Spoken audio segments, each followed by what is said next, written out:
diceritakan bahwasanya Nabi Ibrahim itu pernah berada di alam malakut atas izin Allah. Kemudian Nabi Ibrahim itu melihat para manusia di bumi, para hamba-hamba Allah, mereka itu bermaksiat kepada Allah. Kemudian Nabi Ibrahim ditanya oleh Allah, bagaimana pendapatmu wahai Nabi Ibrahim?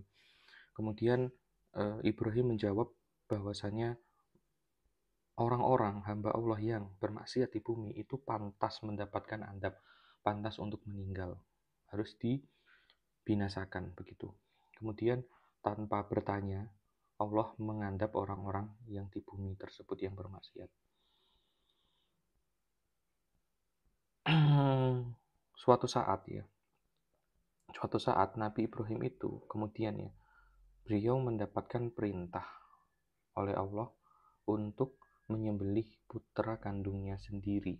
Mendengar perintah tersebut, Nabi Ibrahim walaupun memang langsung mengiyakan taat, cuma ada pertanyaan di dalam dirinya. Dia bertanya kepada Allah, "Ya Allah, Engkau tahu bahwasanya ini adalah putra kandungku sendiri. Bagaimana mungkin aku bisa membunuh putra kandungku sendiri, menyembelih putra kandungku sendiri?" Kemudian Allah menjawab, "Bukankah engkau dahulu ketika aku tanya tentang hamba-hambaku yang bermaksiat, engkau menyarankan untuk membinasakan mereka, membunuh mereka? Dan aku pun tidak bertanya, tidak memberi alasan kepadamu. Sekarang aku perintahkan engkau menyembelih anakmu dan engkau mempertanyakan itu. Padahal engkau tahu bahwasanya hamba-hamba yang bermaksiat itu adalah ciptaanku, adalah hambaku, sebagaimana putramu itu adalah putramu." Begitu.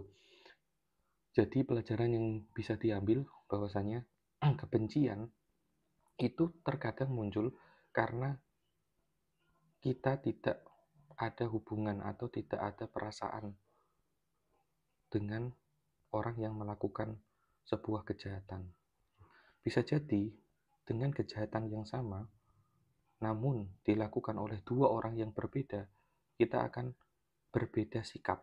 Contohnya, ada satu kejahatan dilakukan oleh satu orang yang tidak kita kenal sama sekali. Bisa jadi kita akan melaknat orang itu. Wah, orang itu pantas mendapatkan hukuman yang setimpal. Orang itu pantas kecelakaan, orang itu pantas mendapatkan adab dan lain sebagainya. Cacian, makian mungkin bisa saja keluar dari mulut kita begitu.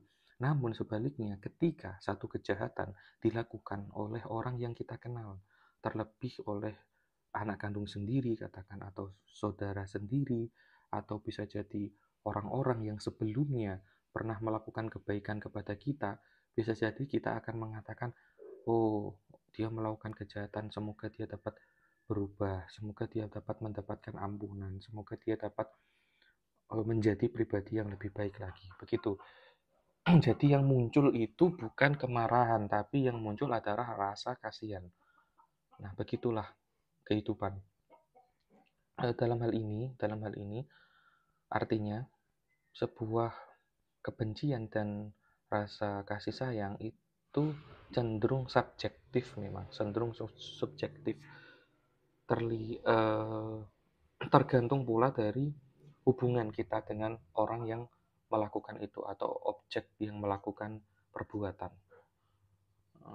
Kita bisa saja mengampuni kalau memang kita pernah ada hubungan, ada pernah diberikan kebaikan begitu. Namun sebaliknya kita bisa saja mencaci, membenci kepada orang-orang yang kita tidak kenal atau memang sebelumnya kita tidak menyukainya.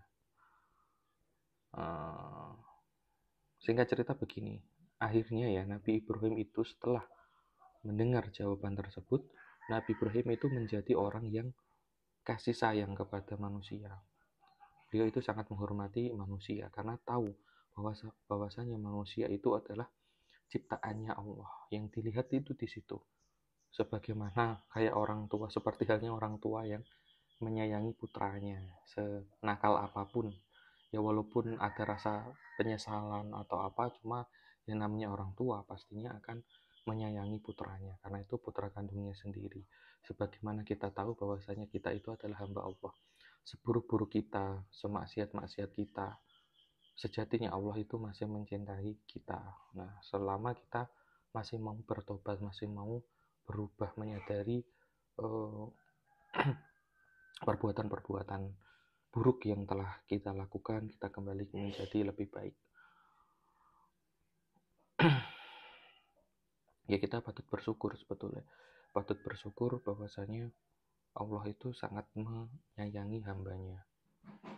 Ya, walaupun terkadang seorang hamba itu bermaksiat, melanggar perintah Allah, dan tidak mengerjakan kewajiban-kewajiban yang harusnya dilakukan. Ya, semoga kita menjadi hamba yang selalu bersyukur, selalu bertobat, dan menjadi pribadi yang lebih baik lagi. Wallahu a'lam bishawab. Assalamualaikum warahmatullahi wabarakatuh.